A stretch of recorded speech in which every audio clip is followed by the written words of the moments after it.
Alrighty! Ça tourne? Salut Alex Martel. Allô, Eliane Gagnon, ça va? Ça va super bien. Salut tout le monde. Vous êtes à notre premier épisode du podcast Puis après. Ouais, puis après. Puis après, on a eu cette idée-là, Alex, il y a 2 ans déjà. Ben, je me demande si ça fait pas plus qu'il y a 2 ans. Non, c'était 2022, c'est avant que j'achète une auberge. C'est vrai. Mais je me rappelle du moment, par exemple, parce que un moment donné, t'as posté une photo sur Facebook ou quelque chose avant. Ouais. Puis, ça faisait longtemps qu'on s'était pas vu ni parlé. Ouais. Puis là, moi, je commente en photo en disant « Hey, ça a l'air des Laurentides, ça. Ça a l'air d'être pas loin de chez nous. » Ouais, t'es dans le nord. C'est ça, ça a l'air du Nord, tu sais. Puis, ben oui, là, tu me réponds que t'es dans le Nord. J'étais à Morin Heights pour me rendre compte que t'étais à 8 minutes. 8 minutes de chez vous, puis ça faisait quoi, 10 ans qu'on s'était pas vu? Ah, si c'est pas plus, à peu près. Puis, mettons, pour mettre en contexte, c'est ça, dans le fond, on s'est connus de notre époque où on jouait. Moi, je jouais dans Ramdam à l'époque. Ouais. C'était comme on avait comme plein d'amis. Plein d'amis communs. plein d'amis communs, ouais. Ouais, ça fait qu'on s'était comme connus à travers, tu sais, les amis communs. Mais ce qui est plate, puis qu'il faut dire, c'est que je me rappelais pas. Tu te rappelles, tu sais, quand on s'est Ouais. vus, je me rappelais comme pas de notre amitié. Je me rappelais de toi, mais C'est sûr que, tu sais, on n'était pas... on était pas tu sais, proches. on s'appelait pas tous les jours, mais Non. tu sais, c'est arrivé Non, des d'un fois... party. Ben, des parties. C'est C'est arrivé des fois que, tu sais, je t'ai reçu chez nous avec d'autres amis, Ouais. mais t'avais pas de J'avais souvenirs pas de souvenirs. concrets de... Puis ça, on en reparlera. On en reparlera, On va y c'est ça. revenir. Puis, mais anyway, c'est ça pour dire que finalement, t'es à 8 minutes de chez nous, puis... Mhm. Fait que, On hey, a reconnecté. On a Ben, reconnecté. oui, effectivement, on a reconnecté, puis on devrait se faire un souper ou quelque Ouais. chose. Puis je suis allé souper chez vous, puis on jase, puis Mais dans à un le- moment donné... Ouais, non, vas-y. Mais j'allais dire, moi, je connais l'histoire, mais dans le fond, on le raconte. On le raconte Ben pour, oui, les, on pour le les auditeurs. On le nos- raconte pour les auditeurs. nos nouveaux auditeurs. Ouais. Fait quoi, on a soupé. On puis- a soupé, puis tu sais, de fait, on parlait de plein d'affaires, Ouais. puis tu sais, de ton livre, puis là, je disais, ah, c'est cool, tu sais, puis tu sais, De je mon connaissais un peu ton parcours, Ouais, ouais, mais je savais pas, tu sais, la moitié des épreuves négatives que tu avais vécues, je savais pas ce bout-là de ta vie, tu sais. Ouais. Puis tu savais pas le mien non plus, je veux dire, tu sais, on a toutes des passes 10 ans, creuses c'est qui ça. sont différentes les unes des autres. tu sais. Absolument. Puis là, moi, je te parlais d'un livre, entre autres, Ouais. puis qui était en lien un peu avec, tu sais, la détresse psychologique, puis comment on fait pour traverser des épreuves. Puis en même temps, je te parlais parce que j'avais quelque chose, moi, qui me trottait dans la tête après ma thérapie, tu sais. J'avais quelque chose qui me trottait dans la tête, puis c'était au début des années 2000, la campagne Parler, c'est grandir, Ouais. tu sais. Ça parlait évidemment de détresse sociale chez les jeunes, Ouais. de problèmes, tu sais, la santé mentale, Absolument. un peu. On commençait à puis en parler dans c'est ça, on commençait à en parler. Parler, c'est grandir. Ouais, je me Parler, rappelle c'est de cette grandir. campagne. Parle-en avec ton partenaire, parce que parler, c'est grandir. Mm.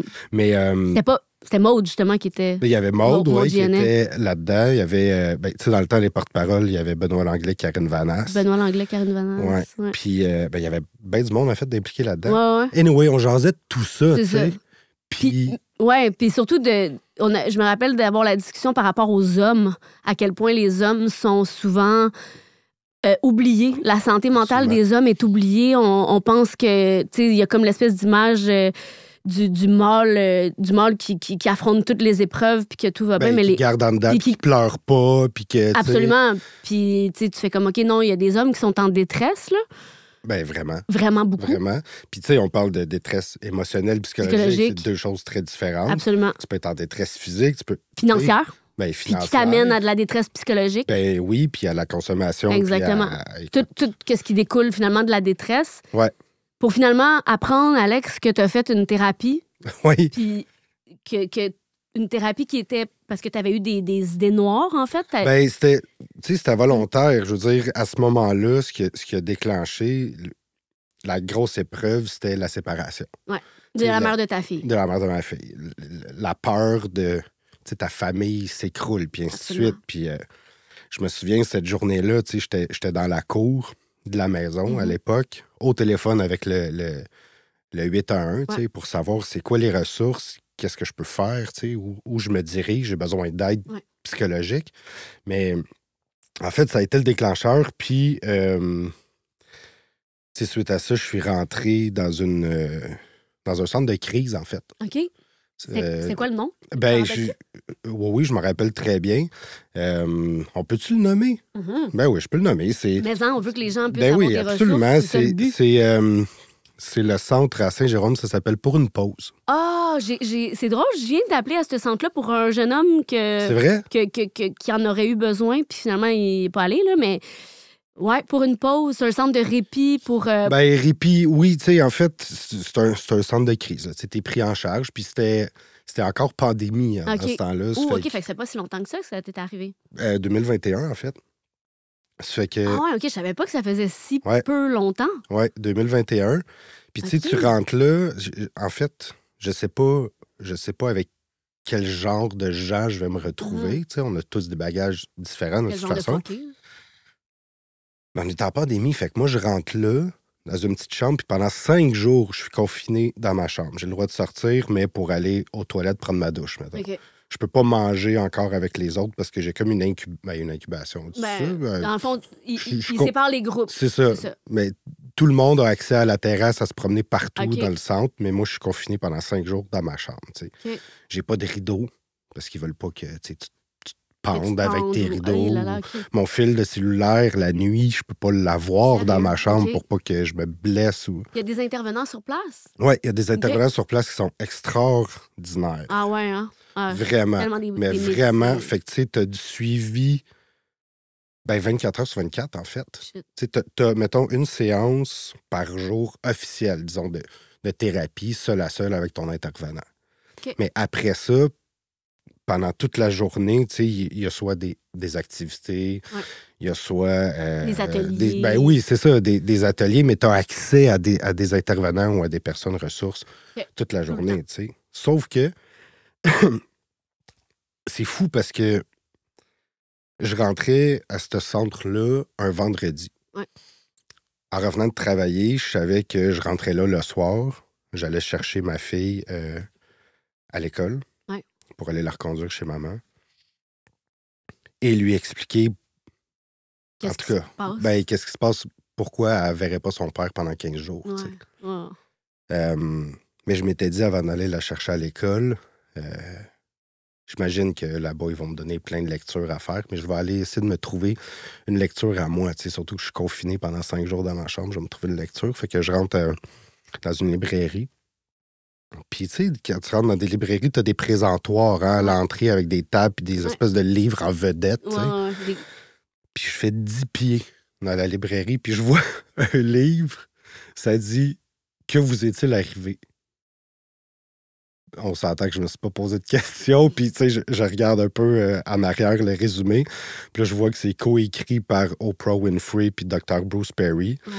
Fait que, tu sais, je l'ai acheté. Je l'ai dévoré, ce livre-là. Ça a été ma lecture de thérapie. Puis, tu sais, on parle de dysrégulation émotionnelle, on parle de traumatisme, de comment on se relève des périodes creuses. Fait que je te dirais que... résilience. Beaucoup. C'est un récit c'est un livre aussi qui nous apprend la résilience, quasiment. Là. Ben oui, puis l'acceptation. Parce que, tu sais, je t'avoue que les premiers jours, en étant dans un endroit inconnu, seul... je lisais ce livre-là, j'ai fait un espèce de voyage intérieur là, insupportable. C'était dur, là. J'ai braillé. J'ai braillé pour moi, j'ai braillé pour ma fille, pour mes parents, pour... Écoute... Je te filme. Et puis tu l'as lu, toi aussi, en plus, parce que je t'en ai parlé, justement. Je l'ai pas lu dans un contexte où j'étais en détresse. Non. Ben, en même temps, je dis ça. Moi, quand on s'est revus, c'était la naissance de ma petite Ariel. Puis moi, j'ai eu des grosses idées noires après la naissance d'Ariel. Je savais pas ça, par exemple. God knows why, là. Postpartum, genre? Postpartum, mais aussi... moi, c'était le sentiment... On continuera avec ton histoire quand même. Je voulais pas comme te couper, là. Ben non, il n'y a rien là. C'était un peu le sentiment... C'est fou comment t'es là, t'es supposé d'avoir les plus beaux moments de ta vie. Puis tout ce que je pensais, c'est comme, je suis inutile.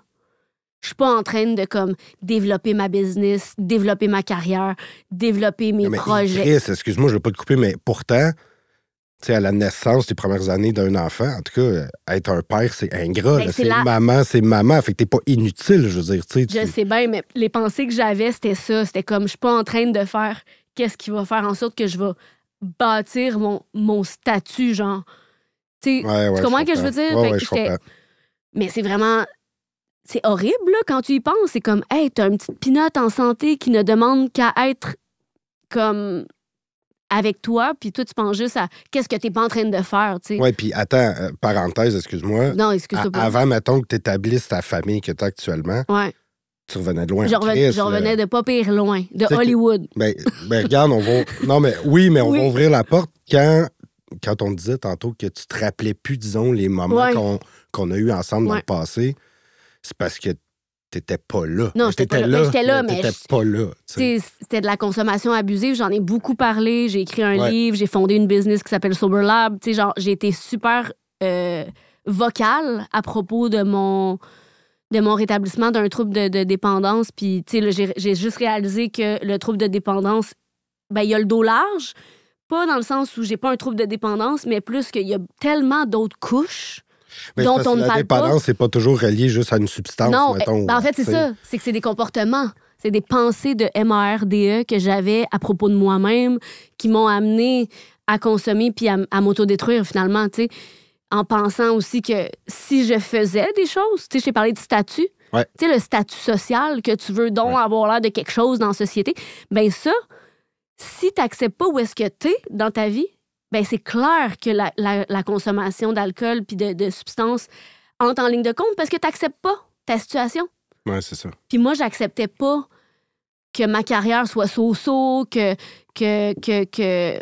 en fait, je voulais plus en n'ayant pas encore achevé quelque chose qui était significatif dans mon propre pays, tu sais. Oui, puis aussi... Puis je voulais pas être moi. Ben oui, puis ça devient un cercle vicieux aussi à un moment donné, tu sais, dans le sens où... tu disais que tu voulais pas accepter, mettons, ta situation. Fait que tu avais, mettons, une béquille. De sniffer, puis de fumer, puis de boire. Ben, là. C'est ça. Puis qui, peut-être, devait te rendre, à quelque part, inapte à pouvoir... J'ai manqué d'opportunités. Ben c'est ça, puis achever tes projets. Puis ça, à un moment donné, je veux dire... Par contre, il y a une affaire avec qui je parlais de ça l'autre jour, je me rappelle plus, mais tu sais, la consommation m'a permis d'affronter des peurs puis de faire des affaires que j'aurais pas faites. Je pense pas que je serais Par après. Oui, looking back. Oui, quand tu te relèves de tout ça. Absolument, mais quand t'es dedans puis que t'es dans la destruction, tu penses qu'il y a juste ça qui existe de un. T'étais-tu dans le sabotage un peu? Ben moi, c'est que ça, là. Okay. Je veux dire, je l'appelle ma Lily Destroy, là. C'est comme... Les pensées que j'ai contribuent toujours à saboter le bonheur que je suis en train de me créer. Tout ce que je pense... Mettons que j'ai une joie, quelque chose de beau qui m'arrive, ben tout de suite, il y a une pensée de MARDE qui va arriver. Non, mais on va le dire. Quoi? On va accepter de dire le vrai mot, une pensée de marde. Une pensée de marde? Ben oui. Non, mais ça fait partie de... C'est parce que j'ai des enfants. Oui, c'est parce que j'ai des enfants, fait que je dis souvent... Je te garantis que tes enfants, là, n'écouteront pas le podcast. Non, pas là. Trop jeunes. Mais je parle à la maison, tu sais, je vais souvent épeler des mots pour pas qu'ils comprennent. Mais je connais ton gars, il est assez wise, je suis sûr qu'il comprend pareil. Même s'il lit pas ou il écrit pas. Oui, c'est ça. Mais non, mais c'est ça. Fait que oui, sabotage, auto-saboteur. Puis tu sais, l'alcoolisme, la dépendance, il y a beaucoup de gens qui en sont atteints puis ils le savent pas. Puis on met ça, on va donner d'autres diagnostics, d'autres affaires, on va médicamenter le monde pour faire comme... mais tu sais, si t'arrêtes de boire, là, tu vas le voir ce que t'as. Je veux pas faire la promotion de juste arrêter de boire, même si... Hey, mais by the way, on a fait, excuse-moi, je fais une parenthèse, à l'auberge Sober Lab, là, je me souviens pas quand, là, on est allé faire une marche. Oui, la marche, laquelle? Ah, la marche avec des résidents, là. Oui, c'est ça. Puis tu sais, je parlais... Des gens la fois qu'on a fait le sapin de Noël à l'auberge. Oui, dans le temps de Noël, oui. Je me souviens plus c'est qui. Il y a un des résidents qui...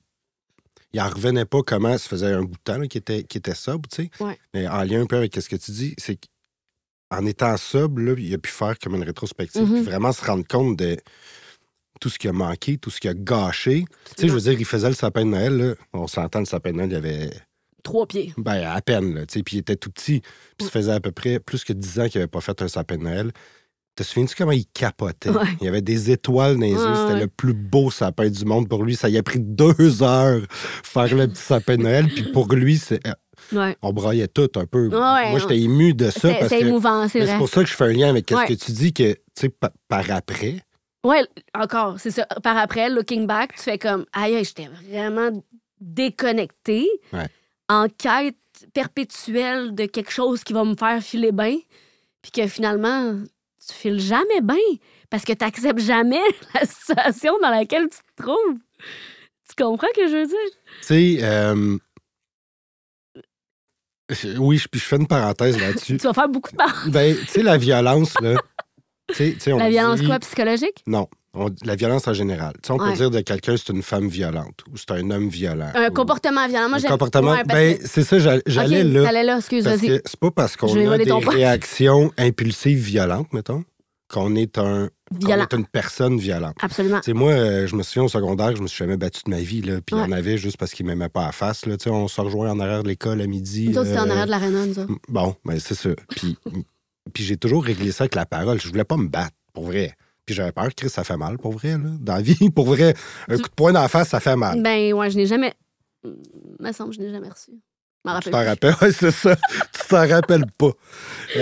Non, mais ce que je veux dire, c'est que, tu sais, moi, quand j'étais au centre, tu sais, 15 jours, ça paraît court. Ouais. Une thérapie de 15 jours fermée, c'est quand même relativement intense. Tu sais, puis en plus, là, je lisais le livre, puis il a fallu que j'accepte.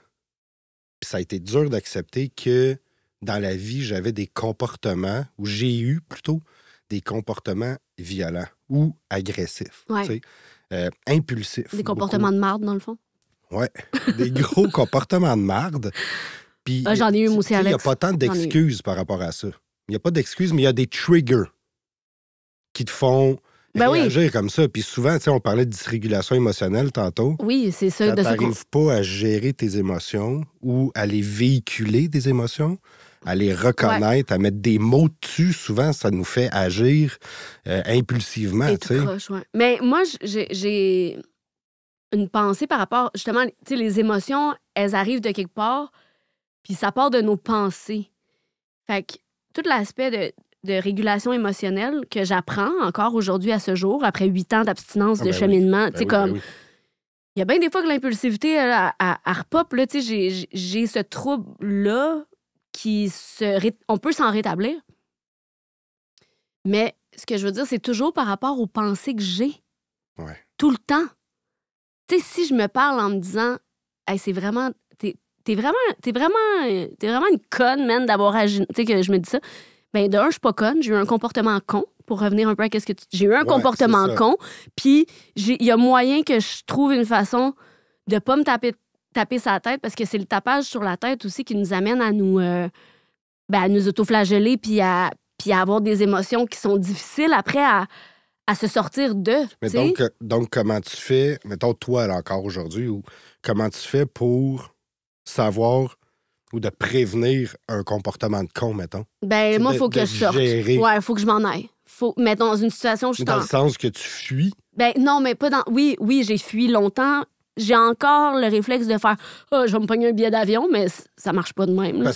Parce que faut en parler, tu sais, parce qu'il y a une différence entre fuir, mettons, puis s'accorder un temps d'arrêt. Absolument, mais c'est plus ça que je voulais dire. Moi, j'avais, puis malheureusement, là, puis je dis pas aux gens de faire ça, mais moi, mon temps d'arrêt, là, puis mon espèce de reset, là, c'était hey, je vais aller dehors 5 minutes, je vais aller fumer une cigarette. 5 minutes, c'est pas long? Non, ben 5 minutes. C'est une façon de parler, mais j'allais fumer une cigarette, puis là, tu sais, comme la pression, elle descendait, tu sais. Sauf que, tu sais, plus souvent qu'autrement, c'était ah ben c'est ça, sauve-toi, tu sais, va la fumer, ta cigarette. Puis là, toute situation confondue, là, je parle pas juste dans la famille, là, tu sais, dès que, mettons, pour moi, c'était ça. Je fuis, mettons, la situation présente, je vais m'accorder un temps d'arrêt qui est pour moi, je vais aller fumer une cigarette. Puis, mais il y a tout le temps du jugement à travers ça. Comme si si l'autre l'accepte pas, c'est parce que ben c'est ça, c'est que si l'autre respecte pas la limite que tu essaies de toi-même c'est surtout en relation affective. Ah, mais c'est là que ça sort le plus tout croche, tu sais. C'est dégueulasse, là, comment on peut devenir attardé mental, là. Ben en tout cas, moi, c'est parce qu'on est tellement émotionnellement impliqué. Absolument. Que, puis tu sais, on parlait de dysrégulation émotionnelle, là, mais souvent, là, tu sais, comme ça reste stocké là, dans la partie reptilienne du cerveau là, qui analyse pas, qui prévoit pas à long terme, qui fait juste action-réaction. Elle réagit à une situation. Cortisol, c'est ça, dans le tapis. Fait que t'es comme là, bloqué dans ta partie primitive de ton cerveau. Là. Puis tu sais, souvent après, tu fais voyons, est-ce que j'ai fait ça? Oui, j'ai réagi.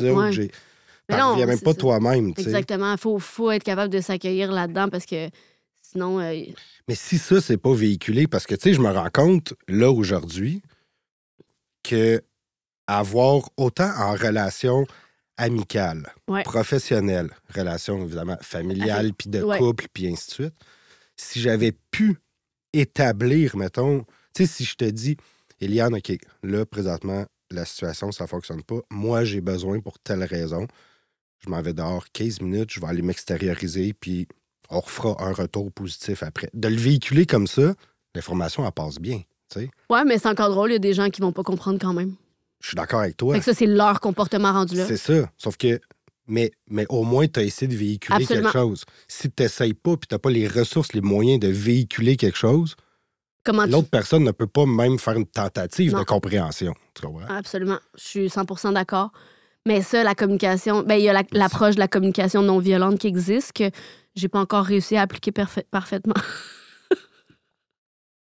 J'ai pas... Mais non, je suis pas top. Moi, j'accumule. Moi, je suis ce genre d'être humain-là qui accumule, puis à un moment donné, ça pète. T'accumules, t'exploses. Ouais, mais c'est ça. T'accumules pas, puis tu te désamorces tranquillement. Je commence à désamorcer de plus en plus. Okay. Je m'en viens vraiment mature. Vraiment mature émotionnellement. Mais tu sais, moi, quand tu commences à consommer jeune, émotionnellement, il y a un arrêt. Là. Fait que, tu sais, mettons que tu commences à consommer à 11 ans, comme moi, la cigarette même plus tôt. Ben, à 30 ans, quand j'ai rencontré mon chum, à 33 ans, quand j'ai rencontré le père de mes enfants. OK, fait que toi, à ta minute, 11 ans, fait que toi, t'allais tourner puis t'étais défoncé. J'étais déjà défoncé, là. J'avais des périodes d'abstinence parce que je voulais goûter à la...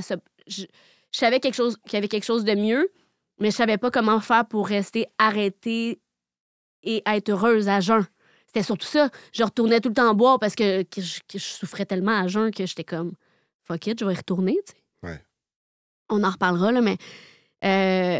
fait quoi, tu sais, émotionnellement, je me suis moi-même créé des chaos émotionnels assez importants où c'est du sabotage, comme on dit, où tes pensées t'amènent à penser que t'en vaux pas la peine, que les gens avec qui t'es vont juste finir par s'en aller, que tout le monde va t'abandonner, que t'es un déchet une journée puis que t'es extraordinaire le lendemain. Tu sais, comme...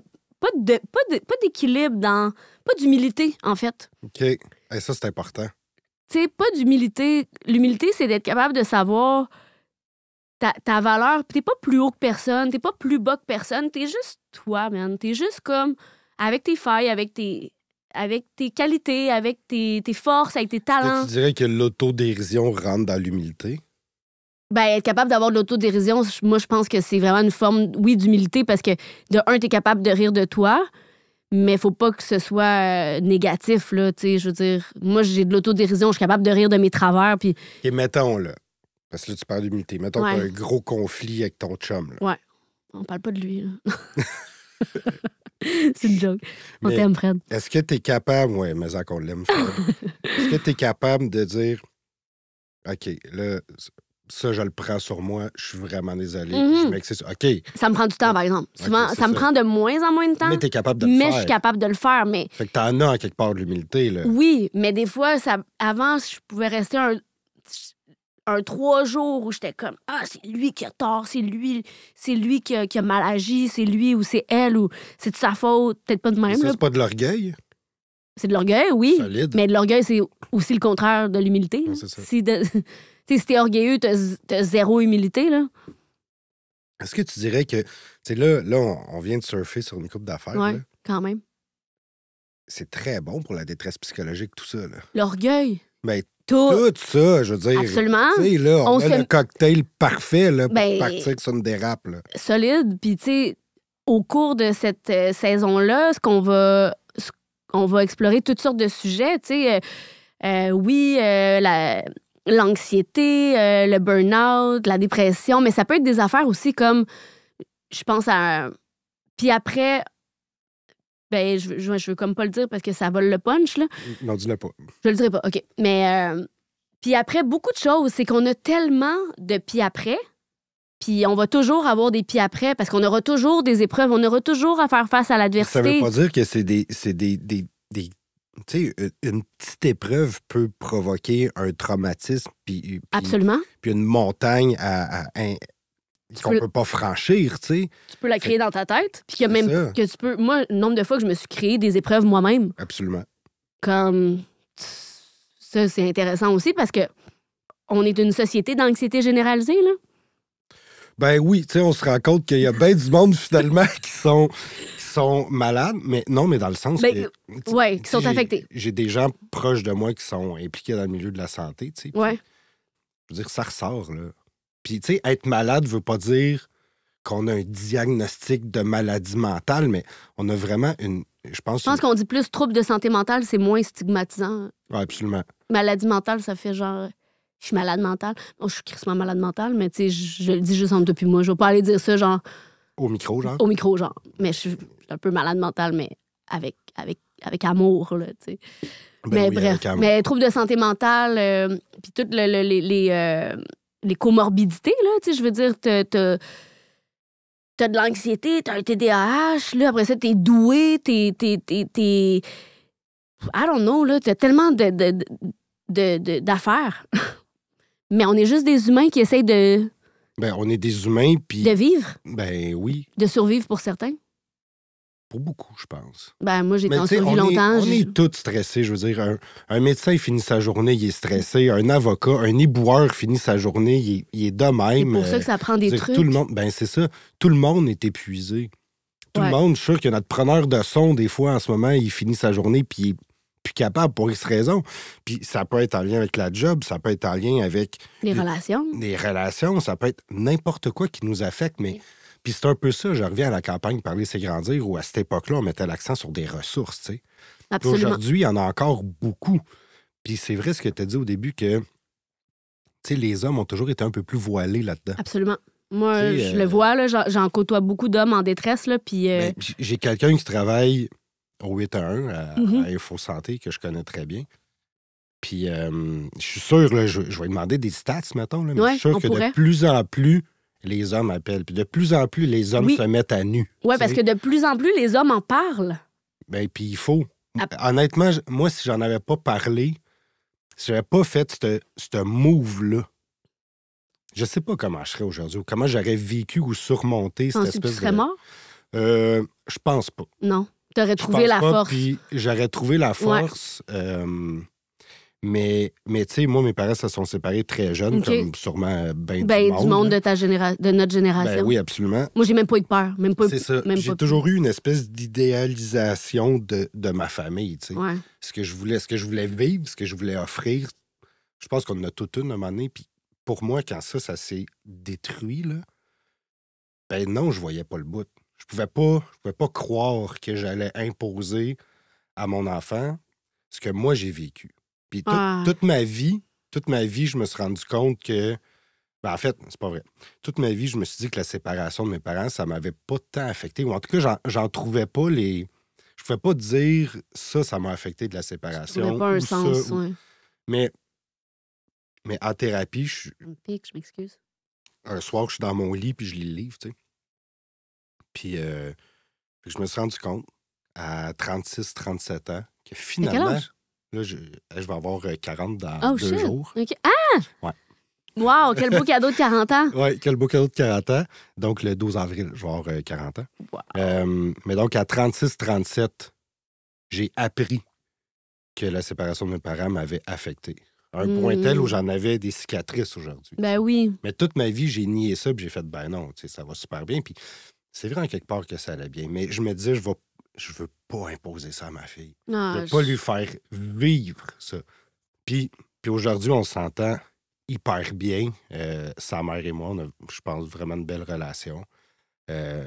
Notre fille va super bien. Elle a une belle relation avec sa mère, une belle relation avec moi. C'est vraiment cool, mais la détresse que ça peut procurer, ça, si j'avais pas été consulté, si j'avais pas, en fait le move de la thérapie, qui était pas juste sur la séparation, mais sur plein de choses, comportementales, puis ainsi de suite. Oui, absolument. Toi, t'es jamais tombé dans la drogue tant que ça, puis dans l'alcool, là? Non, j'avais une très grande tolérance à l'alcool. Oui, mais c'est une forme de dépendance. Je vais citer les 3 boys, là. Si vous écoutez, là, les amis, on avait des soirées assez relevées. Mais moi, j'aime pas ça perdre mes moyens dans la vie. OK, t'as besoin de ton cerveau. Tu sais, quand j'étais plus jeune, ben oui, là, je fumais des battes, puis ainsi de suite. Mais dès que je venais geler un peu, on dirait que ça me faisait pas. Ouais. Puis même trop chaud, mettons, là.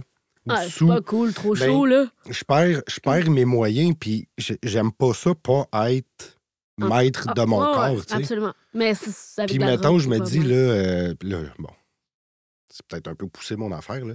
Mais mettons, on fait un souper, puis on se l'éclate solide, là, puis je sais pas, la mère de ma fille m'appelle, elle est poignée, puis il faut que je prenne le char, je m'en aille. Je peux pas, parce que je suis trop sous. Tu sais, à 15, 16, 10... Non, pas 15, 16, j'ai pas dit ça. À 18, 19...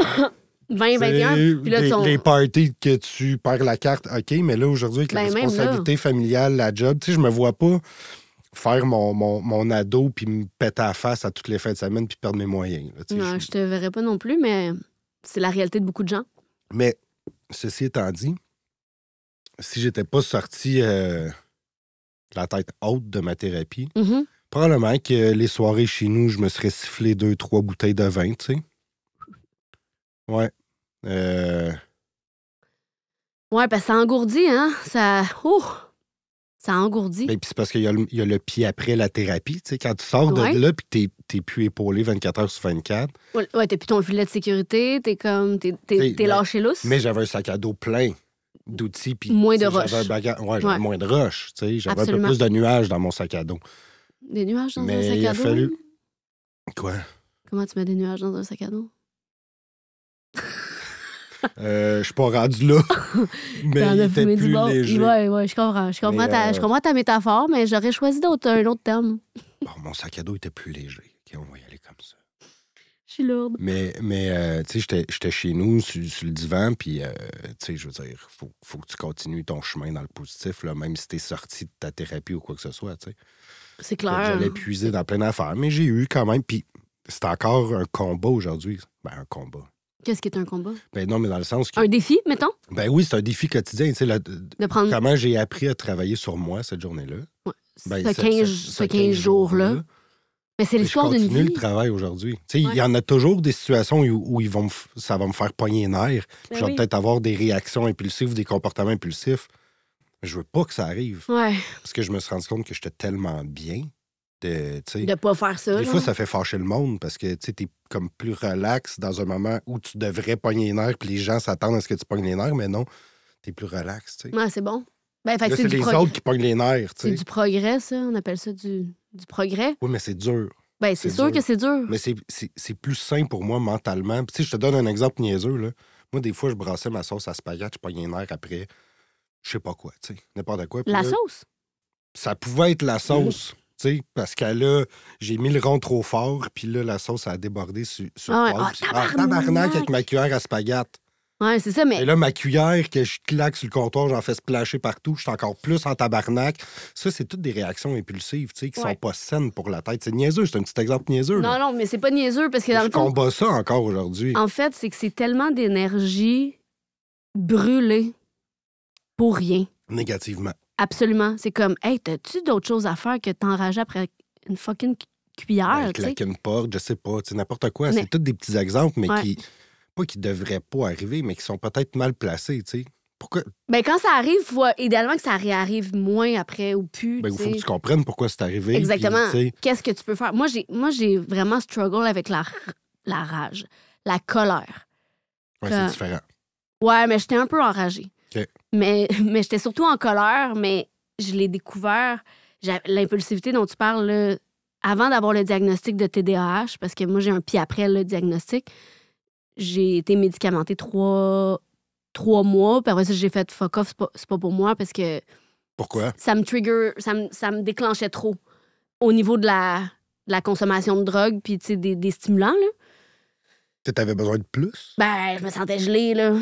Peut-être que la dose était trop forte, mais j'étais comme, non, je vais retomber dans les... Sniffais-tu? Non, j'ai sniffais pas, mais j'aurais pu me rendre à les sniffer. Chris. J'aurais pu, tu sais, je veux dire, moi, tout ce qui gèle, là. Bref, tout ça pour dire que j'ai découvert que j'avais trouble déficitaire de l'attention avec hyperactivité et trouble de l'impulsivité, dans le fond, avec l'impulsivité. OK. Ben, ça, j'avoue que l'impulsivité, c'est comme moi qui se l'ai donné. Elle me l'a pas dit, là, c'est parce qu'à un moment donné, on se reconnaît. Ouais, on est capable de... C'est ça, exactement. Moi, j'ai pas de diagnostic, mais je le sais que je suis TDA, mais j'ai pas été chercher de diagnostic, mais tu sais... Ouais. Mais c'est une condition, tu sais, il y en a beaucoup de TDAH, puis mais c'est vraiment souffrant, le TDAH. Sérieusement, là. C'est comme quand j'entends tout le monde est TDAH. Non, pas tout le monde est TDAH. Il y en a beaucoup. Mais c'est une condition qui est vraiment réelle.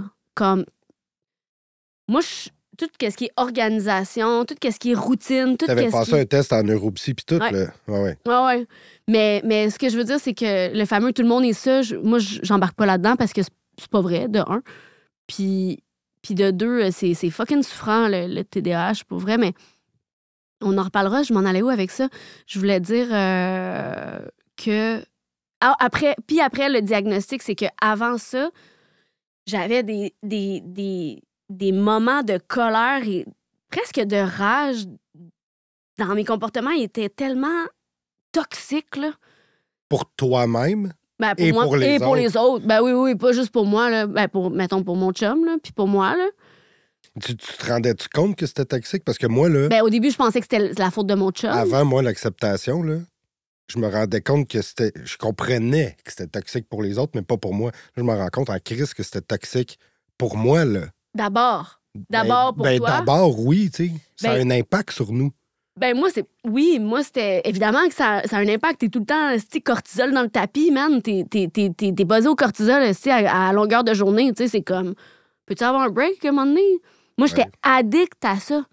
Addict au drame, au cortisol, à la petite shot de... OK. J'étais vraiment affectée, là. Mais là, ça me tente plus. C'est lourd en tabarnak. Ça a été quoi ton déclencheur de faire? Tu sais, parce que moi, j'ai dit que c'était comme la séparation. Toi, ça a été quoi ton déclencheur de... OK, là... Un épisode de violence. OK. Ouais. Un épisode de violence que moi, j'ai eu... Que genre... Ben, de violence. Violence verbale. Je me rappelle plus. Je me rappelle plus exactement c'est quoi la... où tu as redescendu. Ben, il est arrivé un événement. LA, là. Hein? Après LA, là. Ouais. Ah non, on est bien après. On est bien après. Ça. Là, après ça, il s'est passé, je sais pas, des millions d'affaires. Puis à un moment donné, tu t'es dit, je vais me prendre en main, je vais me relever de tout ça. Ça a été quoi? Ben, ça a été juste avant le diagnostic de TDAH. C'était des conflits relationnels. OK. Conflits relationnels avec mon chum. C'était le seul avec qui j'avais des problèmes. Pas vrai? Je sûr que non, mais peut-être que tu t'en rappelles plus. Mais non, mais avec mon chum, c'était difficile parce qu'on se comprenait pas. OK, on parlait pas le même langage. Puis, tu sais, on s'aime, Fred puis moi, c'est... Pour être encore ensemble après tout ce qu'on a traversé... Ah non, mais ça paraît. On s'aime en tabarnane. Ça paraît. Par contre, c'était tellement difficile d'être ensemble parce qu'il y avait tellement aucune idée de, mettons, la condition que j'avais avec ce TDAH-là, l'alcoolisme, la dépendance, l'impulsivité, les troubles d'humeur aussi, parce qu'il y a eu une naissance rapidement, moi, après mon rétablissement. Fait que là, je connais pas Éliane Gagnon. Là. Tout ce que je sais, c'est que j'ai arrêté de boire, j'enlève des couches. Je vois toute la souffrance que j'ai gelée pendant 20 boire ans. Et consommer autres substances. Oui, exact. Toutes les autres substances. Puis là, je vois tout ce que j'ai gelé pendant 20 ans. Puis je tombe en relation. Puis je fais un bébé. Puis let's go, on fait une famille. Puis let's go, on fait une famille. Excuse-moi, là, mais là, on est 8 ans plus tard, je suis fucking brûlée, tu sais. Je suis comme... Là, c'est à propos d'Eliane, là. Fucking brûlée, mais je pars station Sober Lab. Ouais, mais c'est ça, mais ça, c'est... Je m'occupe de tout le monde, tu sais. Absolument. Je suis une sauveuse, je suis une intense, puis tu sais, on dirait pas que je regrette ce que j'ai dit par rapport à mon amoureux. Tu sais, je trouve que c'est important de dire les vraies affaires par rapport aux relations. Relations, c'est difficile. Oui, mais puis ça peut paraître négatif, tout ce que tu as dit, là, mais il y a énormément de positifs. Absolument, puis c'est là-dessus. C'est magnifique. Je vous connais les deux, puis encore il y a 2 jours, on soupe ensemble, puis l'harmonie est là, puis c'est cool. Puis moi, je l'aime, Fred. Ben oui. Vraiment beaucoup. On a nos enjeux comme n'importe quel couple, mais d'avoir réussi à traverser l'adversité, le chaos que je me suis créé, le chaos qu'on s'est créé ensemble, pour moi, je suis fière de ne pas avoir abandonné. C'est clair. Parce que normalement, j'aurais fui. Je me serais enfuie. À voir comment qu'on strugglait pour communiquer, Fred puis moi. La voie facile, ça aurait été vraiment de m'en aller. Pour moi, c'est... Et vice-versa. Peut-être lui aussi de faire le fuck-off. Puis on a fait... C'est arrivé qu'on a fait des fuck-off. C'est arrivé. Mais pour finalement faire... Non, tu sais, il y a quelque chose de plus important que le fuck-off. Puis c'est qu'est-ce qu'on a voulu bâtir ensemble. Même quand c'est difficile, même quand on se comprend pas, parce que ça arrive encore qu'on se comprend pas, mais 3/4 du temps, là, j'apprends à accepter puis faire comme « Ah, mais ça se peut qu'ils comprennent jamais ça. C'est possible qu'ils comprennent jamais ce volet-là que j'essaie de lui expliquer. » Absolument. Comme c'est possible que je comprenne jamais, lui, comment il voit les choses. Puis si je l'accepte pas, ben c'est sûr que c'est une séparation qui en découle. Il y a des gens qui se comprennent jamais. Ils sont bien ensemble, pareil. Ouais. mais tu sais, puis je veux pas m'éterniser là-dessus, là, mais... On fait du coq à l'âne. Ben, pas du coq à l'âne, mais... Non, mais je pense qu'il y a tellement des belles choses dans ce qu'on dit. Ouais. Il y a une couple d'années, j'ai plus vraiment de contact avec mon père, tu sais. Ah ouais? Ouais. Plein d'affaires que je connais pas de toi, fait que je vais en apprendre beaucoup. Oui, tu vas en apprendre peut-être beaucoup, et moi aussi. Mais j'ai eu un très, très bon père. Puis sûrement... T'es chanceux. Puis c'est vraiment une bonne personne. Puis c'est un bel homme. Puis je pense qu'on n'a jamais eu une bonne façon de communiquer. Je pense que... Et moi, je ne l'ai jamais compris. Et lui ne m'a jamais compris. Puis un moment donné, dans la trentaine, là, tu sais, j'avais...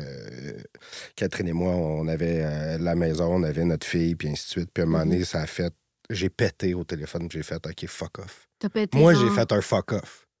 Ça s'est arrêté là. On a eu une chicane par téléphone, puis j'étais oui, ça n'avait pas rapport. Puis c'est là que ça a pété. J'ai fait fuck off, puis j'ai raccroché, puis on a essayé de reconnecter un peu après, mais... Ça n'a pas marché. Mais non, puis il faut que j'accepte qu'on se comprend pas. Ouais. Mais c'est ça. Je pense qu'il y a des gens qui se comprennent jamais puis qui sont capables de vivre ensemble. Des gens qui se comprendront jamais puis qu'il faut qu'il y ait comme une espèce de cassure. Ouais. Ben oui, 100%. Puis c'est drôle, moi aussi, j'ai fait un fuck-off avec mon père il y a 5 ans. 7 ans, c'était 2017. Ouais, j'ai fait un solide fuck-off. Mais moi, je l'ai connu, j'avais 18 ans. Puis je savais pas. Je vais en apprendre des choses. Ben, t'as pas lu mon livre. Non, je l'ai pas lu. Il a pas lu mon livre. J'ai pas lu ton livre. Carnet de fuite. Puis la sobriété, tu l'as-tu lu? Aucun. Les deux. Hey. Il y en a plein à l'auberge en plus. Je pense que je vais aller m'asseoir une couple d'heures puis je vais les lire. Mais c'est intéressant l'idée du fuck-off, tu sais, puis il y aurait probablement possibilité de faire puis après le fuck-off, parce que le fuck-off, il amène rien de bon. Le fuck-off, ben... Ben, tu sais, fuck-off, c'est qu'on laisse tomber. Ben, c'est ça, t'abandonnes. Puis on abandonne, puis soit que t'abandonnes les autres ou que tu t'abandonnes toi-même en faisant fuck-off. Puis des fois, il faut qu'on abandonne, il faut lâcher prise, faire comme, OK, garde, je suis plus capable tout seul, j'ai besoin d'aide. Mais ça, c'est un bon abandonnement. C'est un bon abandon. C'est un bon abandon. Ouais. C'est un bon abandonnement. C'est un bon abandon. Ouais. Puis après l'abandon, man. Moi, c'est ça. C'est mon pied après l'abandon le plus marquant. Je trouve ça vraiment cool, Liliane. Puis j'en profite pour dire que je suis fucking excité de tout ça. Fucking On a des beaux invités qui s'en viennent. Je pense que tout ce qu'on vient de parler, ça va rejoindre... Ben, j'ose penser qu'il y a des gens qui vont se reconnaître un peu là-dedans. Le monde entier. Le monde entier. Et peut-être même ailleurs. Because we're gonna do it in French and in English. Je pense pas. Non. Non, je pense pas. And in pas. Spanish? Mais... Non, mais ça va toucher les gens, j'ose croire, parce que dans le fond, on va parler vrai. Ouais. Des histoires inspirantes, intenses, vraies, des personnalités connues, des personnalités moins connues, des professionnels, Ouais. des gens qu'on a aimés, qu'on a adorés, qu'on n'a pas revus, qu'on veut revoir. Là, tu commences à en dire, par exemple. Ben, on a booké quelques personnes, mais on dit pas qui. Garde. Mais non. On dira pas. Moi, je fais juste faire un tease, là. On appelle ça un tease. OK, c'est correct. I'm teasing. Fait que. On va apprendre à se connaître aussi. Je pense que oui, parce qu'on on va se mettre un petit peu plus à nu que quand on soupe un vendredi soir, mettons. C'est ça, mais pas tout nu. Moi, ça me dérange. Non, moi, je suis ballonnée. J'ai des complexes, mais c'est pas grave. Je suis ballonnée. Moi, je suis ballonnée à temps plein. On en parlera. Puis après Puis après le ballonnement. Hey, c'est quoi? Je pense qu'on va conclure là-dessus parce que c'est très bon. Puis après le ballonnement d'Éliane Gagnon. Oui, absolument. On va juste trouver quelqu'un qui est autant ballonné que moi, puis ça va bien aller. Mais non, pas de name dropping. Non, mais j'en ai un en tête. OK, on en reparlera après. Fait que... C'est vraiment super. On a hâte de vivre ça avec vous autres aussi, hein? Le public à la maison. Ouais. Qui, si vous avez des idées, des suggestions, des gens qu'il faut absolument rencontrer, vous nous écrivez. Que vous qu'on rencontre. Absolument. Ben, on veut ça parce qu'on n'a pas de recherchistes. Fait que dans le fond, c'est nous. C'est nous qui faisons la recherche, puis on connaît bien du monde, puis on connaît bien des gens qui ont des histoires un peu traumatisantes et inspirantes. Mais, oui, parce qu'il ne faut pas oublier, hein, on part de quelque chose de... Oui.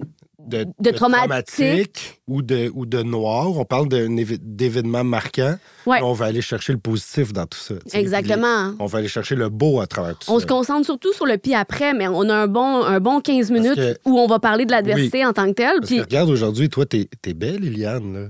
Tu t'es relevée, puis tu... Je me suis relevée, je suis retombée, je me suis relevée, retombée. Puis c'est ça la vie, tu sais. C'est ça la vie. Mais des fois... Attends, c'est quoi? C'est tomber, c'est humain.